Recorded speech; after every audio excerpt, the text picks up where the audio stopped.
People love to complain. Sometimes their gripes are founded and sometimes they're not. Regardless, you cannot deny that thanks to websites like Reddit, Twitter, YouTube, and Facebook, the casual fan is far more knowledgeable about what they are viewing these days. Be it scripts, pacing, animation, or the misuse of characters, if one hiccup is noticed by one individual, you better believe shockwaves will be felt throughout the entire community. So, what happens when you drag an 80s anime kicking and screaming and plop it down into the modern era? Well...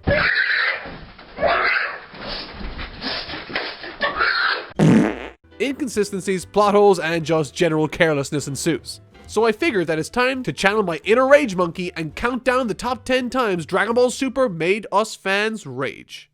Number 10. Chugga Chugga. Let it be known, I don't agree with every entry on this list. This is one of those instances, but I can see where the outrage is coming from, in some respect. To understand this, one must first understand who Automagetta is as a character. Introduced in episode 32 of Dragon Ball Super, Automagetta is explained to be a member of a race of metal men. Not robots, metal men. And that's important. The vocalizations, while annoying, were created by a person, and thus sounds like a person in some way. This frees up the voice actor playing the role of Magetta to convey emotions effectively. This is very important as his means of defeat in episode 36 at the hands of Vegeta comes from his inability to take insults well, which results in... Now, this is where the fan outrage comes in. On September 30th, 2017, the English dub revealed what they thought Magetta should sound like. Remember, emotions are important for this character to convey, and he is not a robot, okay? He's not a robot. This is what they went with. Ratchet, a thwack. Clankety, clankety, clankety, clankety, what? That sure sounds like a not robot to me. As you can see, attributes that make up the character Magetta were altered and warped, affecting his character's motivation and weaknesses, thus leading to fans being upset with the direction of the character, despite appearing in literally a handful of episodes in the entire series, making it practically irrelevant. Next! Number 9. Devaluing Super Saiyan. This one, I think, has legs. If you were to ask any person who watched Dragon Ball Z back in the day to recall a specific moment or instance, 9 times out of 10, they'll mention a Super Saiyan transformation of some description. This is because once the series reached the climax of the Frieza fight with Goku, Akira Toriyama made damn sure everyone knew how badass, awesome, and most importantly, how difficult it was to earn that Super Saiyan state. It was a story thought to have been a myth, almost lost to time entirely. No one had achieved the legendary Super Saiyan form in over 1,000 years. It took Goku, a Saiyan raised under extremely unusual circumstances, placed in a situation he needed to survive and protect his loved ones, against the then overlord of the universe, Frieza. Everyone remembers that scene, and everyone remembers how it began with the death of Goku's longtime friend Krillin too. Gohan, Vegeta, Trunks all had meaningful first-time transformations, except for Goten and them, but Goten sucks anyway. Kale and Caulifla are introduced late into Dragon Ball Super. Because Kaba had been established as being the first Saiyan to achieve the state, naturally Caulifla and Kale have no idea what the transformation is either.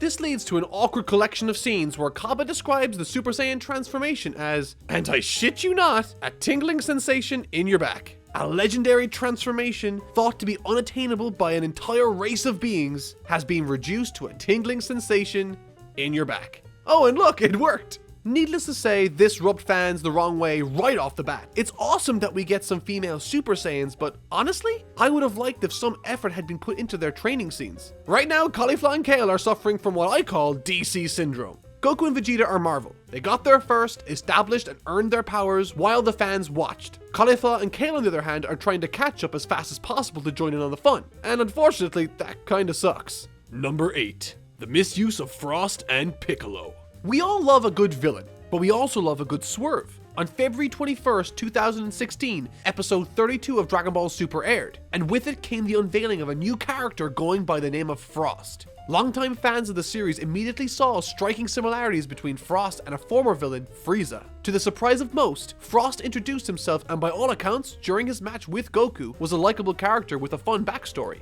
It very easily could have been a situation where Frost became a discount Frieza, but by the time episode 34 rolled around, Frost had assembled quite the following online thanks to his kindness and sportsmanship. That, however, was short-lived. And to make matters worse, it came with a cost, sacrificing one of Dragon Ball's most beloved characters, Piccolo. Episode 34 was supposed to be the Piccolo episode. one in which Piccolo fans would get to see their big green guy in action. In one episode, Piccolo marches out to face Frost, Piccolo loses, Frost is revealed to have been a lying scumbag the entire time, and cheated to win all his matches. Due to this cheating, Goku gets reinstated, and you know what Piccolo does? Bends over and lets Vegeta take it from here. In one episode, they single-handedly ruined what could have been a potentially interesting character in Frost, undervalued and buried a character many loved and respected in Piccolo, and narratively made choices that did not make sense for any of the characters to make. I mean, Beerus decided that Goku was to go next after Vegeta again. Why not have Piccolo around? He complained about Boo not getting through the exams. Why did he let Piccolo go so easy? Oh yeah, Toei doesn't care about anyone other than Goku and Vegeta. Speaking of which, number 7. Tien who? This one bothered a lot of people, due in no small part to one man in particular, Mr. Plague of Gripes. What was a major point amidst a force of other more pertinent points, Plague of Gripes made damn sure the world knew the meme Ten Shinhan had become. Once a respected fighter capable of standing up to Goku, Nappa, and semi-perfect Cell at one point, the fall Tien had suffered has been jarring for many fans to say the least. I highly recommend checking out Plague of Gripes' video, which I will link to in the description if you want a more in-depth look at Tien's character development. Wow, you really can't even use that word in Super, can you? He's barely even a character. In his episode, it can be argued he isn't even the primary focus. Goku didn't even go there to recruit Tien. He just happened to be there and was convenient to ask. A character that was once held with the utmost respect and delivered some of the most memorable moments in the series has clearly been forgotten about. The outrage and disappointment amongst fans is justified, I think, in this instance. Number 6. Resurrection F's animation. From here on in, the gloves are coming off. Every entry from this point on is a substantial one, beginning with this. Those that joined Dragon Ball Super late into its serialization or through the English dub should count yourselves lucky. The onslaught of truly garbage animation that hit our screens on a weekly basis was nothing short of soul-destroying for any Dragon Ball fan. Due to scheduling issues that plagued the series from the beginning, this was by far the height of their struggle. Fans around the world voiced their complaints, frustrations, and disappointment regarding Dragon Ball Super. Just look at it. Wow, that looks impressive and not at all distracting. I know, right? This portion of the series is so bad, even the Blu-ray releases with revised artwork still look shabby. This is one instance I don't think anyone could dispute as being unfair to criticize. When your Dragon Ball is melting, you done fucked up. Number 5. Power scaling. In a TV show, it's important to have structure and a coherent narrative continuity. If you lose this, suddenly your movie or TV show's established logic crumbles by the wayside, leaving fans bemused, confused, frustrated, and cheated. Introductions to Super Saiyan Rose might have been cool, although pushing it a little, but it wasn't until the Universe Survival arc that things went from iffy to full-on ridiculous. Suddenly, without warning or even decent reasons to back it up, characters who have been ignored throughout the entire series began to spontaneously become stronger. There's one instance where Android 17 came out of literally the middle of nowhere, with the power to rival Super Saiyan Blue. Too bad he wasn't around to help with Beerus, eh? Due to Toei's poor writing decisions, they had written themselves into a corner. They needed characters to fill Universe 7's team, and fill them they did. Too bad social media filled up with infinitely more gripes surrounding their creative choices. Number 4.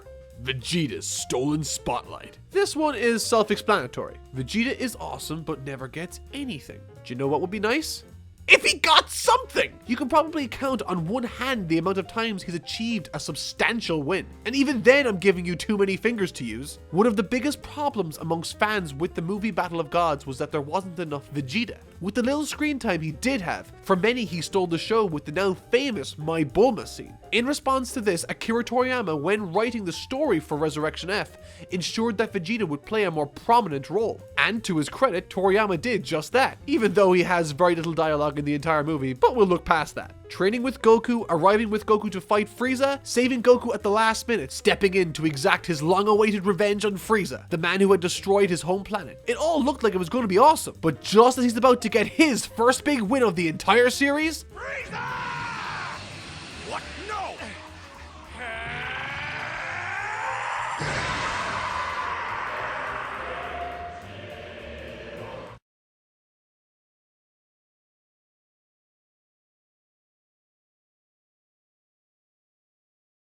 naturally, justifiably, and rightfully, fans in their droves complained and voiced their frustrations around the scene. Did we really need another Goku victory? Vegeta later gets to one-punch Frost from the tournament, but that was too little, too late. Number 3. Future Trunks arc ending. This one. Whoo boy, this one. This is the one I think that bothered me personally the most. After 2 dreadful arcs recanting the movie's plots for 27 episodes, when the Future Trunks arc arrived, there was excitement in the air, and with it came a sense of everything's going to be alright now. The animation is solid, the story is compelling, and the characters are lovable and fun. And then, it happened. The ending to the Future Trunks arc is the biggest fuck you to the fans I have ever seen. And trust me, the outrage was felt throughout the fan base. A creator and editor of Dragon Ball Z Abridged, Scott T. Frericks, or Kaiser Neko, put it perfectly. The ending of the Goku Black arc is the rocks fall, everyone dies entry of the franchise. Episode 66 would have been a perfectly satisfactory ending, but no. Toei had to pull the rug from beneath our feet, negating not only everything good that came from this arc, but also made the entire arc pointless. They lost everything, and Future Trunks went home literally crying. There was no going back from this. I'd never seen something so pointless in all of Dragon Ball. Number 2, Potara Retcon. And this one actually happens in the episode prior. Wow, the Future Trunks arc, as fun as it was, it had so many damn problems figuring out how to finish its story. In Dragon Ball Z, we are told that there are 2 means of fusion. Through fusion dance, yielding a fusion of around 30 minutes, a temporary fusion, or Potara fusion, using the earrings of the Supreme Kai. The fusion was said to be permanent. This added gravity to the fusion, knowing that they wouldn't be going back to normal once its effects had taken hold. It was later explained in Dragon Ball Z that Vegito unfused due to the magic inside Majin Buu. In Dragon Ball Super, they simply say it lasts for 1 hour if you're not a Kai. This is lazy writing 101, and believe you me, the fans let them know about it. It was nice to see Vegito again, but now that the conditions around the fusion had changed, it not only felt cheap, but it also made less sense that Vegeta would be hesitant to fuse with Goku, which he was for some reason. Number 1, Episode 5. This is it. The Motherlode. The clip I am so sick of talking about. Episode 5. I won't talk about the animation because, let's face it, y'all have eyes. I will instead discuss the reaction to said animation. As a fan who grew up watching the series during its initial run on TV, the announcement of Dragon Ball Super was incredible to me. I couldn't believe that I had the chance to relive those glory days, to join all the characters that I loved in a brand new adventure. Once I got past the initial disappointment of the first 2 arcs being essentially remakes of the movies, I was ready to sink my teeth into this series and really enjoy it. Then this happened.